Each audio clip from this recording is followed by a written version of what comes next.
Hello there. Welcome back to CAREthartic Conversations Wrap Up with me, Lori Ramos Lemasters of Care Partners Resource and Consulting. So today we're going to review the June class, June 2022 of my CAREthartic Conversation class.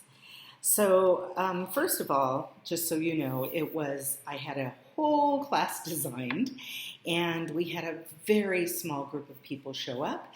And so for that reason, I decided to sort of punt and not do the class itself, but to get in touch with our caregivers and find out what was going on with them at the time. And honestly, it was quite interesting that the entire struggle of the group seemed to be identity, right? Who they are outside the caregiving role. And it got me to thinking, I'm wondering how many of us struggle with that problem. I know for me, it was a big problem. And what happened was that after my caregiving journey ended, I really didn't have any idea who I was. What do I like to do? You know, it was hard remembering kind of my past life because I felt like I had changed so much through the process of caring for my folks that I didn't really feel like that person that I was before caregiving fit me anymore.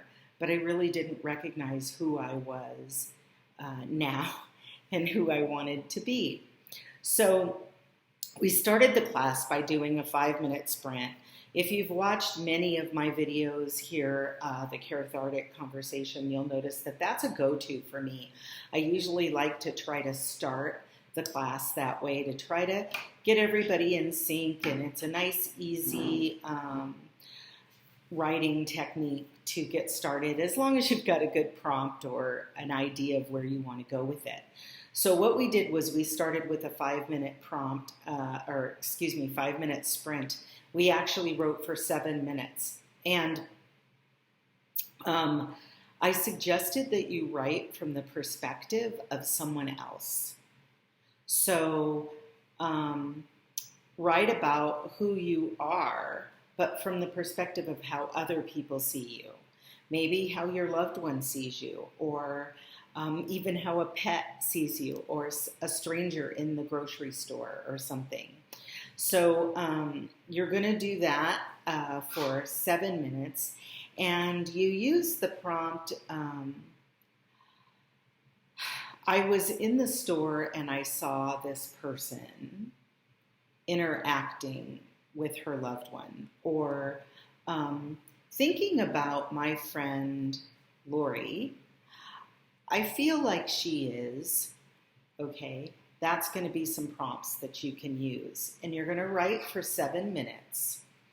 Set a timer, because you don't want to go on and on and on and write when you're journaling ever. You always want to, the maximum time most writing techniques take is about 5 to 7 minutes. And then you always want to make sure that you do that feedback right. So the feedback right gives you that aha moment. So you're going to write for 3 more minutes, starting with reading this, I realize. Okay? So you're going to write for 7 minutes using whatever prompt that I offered or something that you come up with. Then you're going to read what you wrote, and you're going to write for 3 more minutes, starting with reading this, I realize, or reading this, I feel. Okay? And that will give you your aha moment, your little perspective on how other people see you. You may find this process can lead you to feelings and emotions that you are surprised by. They usually come down to self-worth or guilt or grief. So in other words, when you're holding these emotions, they cause you to feel guilty about interacting as anyone other than a caregiver. You know, it's okay to go to dinner with your spouse and be the spouse again, not have to be the caregiver of your mother who's trying to now have a relationship with her husband, it's hard to leave those masks, if you will, or those other identities aside. And the reason that happens oftentimes is because we start to identify as that person being a caregiver. Who are you? You're a caregiver. Well, you know what? The truth is, you are not a caregiver. Caregiving is something you are doing. It is not who you are. And when you make that distinction, it makes it much easier to ask for help. It makes it easier to just identify who you are and ways that you can interact as yourself, and remembering what you like to do, not what you have to do, not who you perceive yourself needing to be as that caregiver of your loved one, right? You need to be who you are.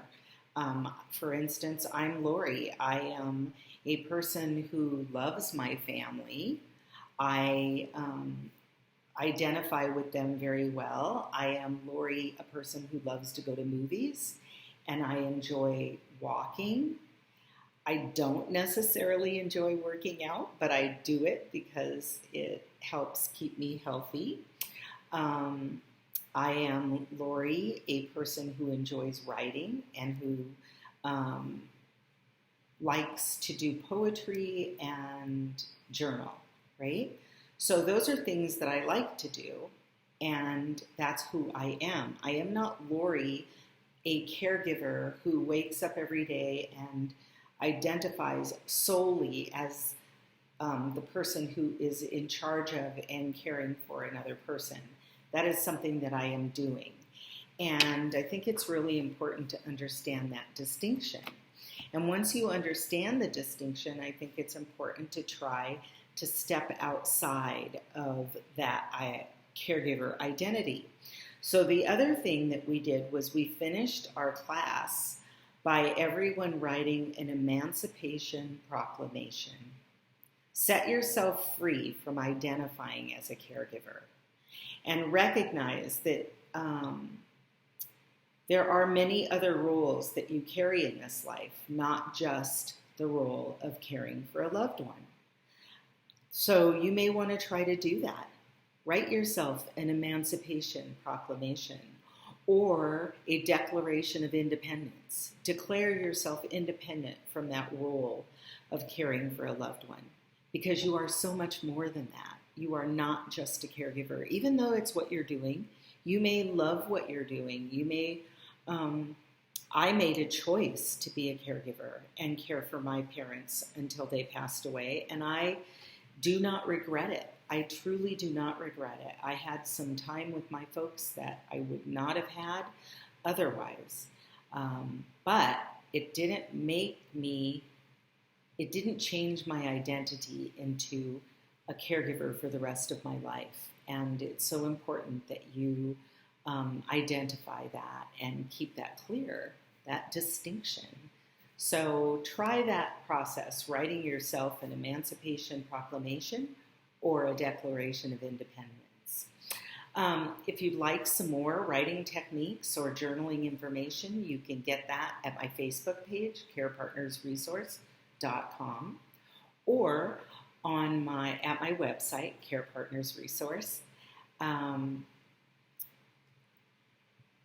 I'm also do a lot of recordings here on YouTube, and you can also find in my new book, You're a Caregiver, Not a Saint, which is available on Amazon, you can find a lot of writing techniques with journal prompts for many of the circumstances that you come across when you're caring for a loved one.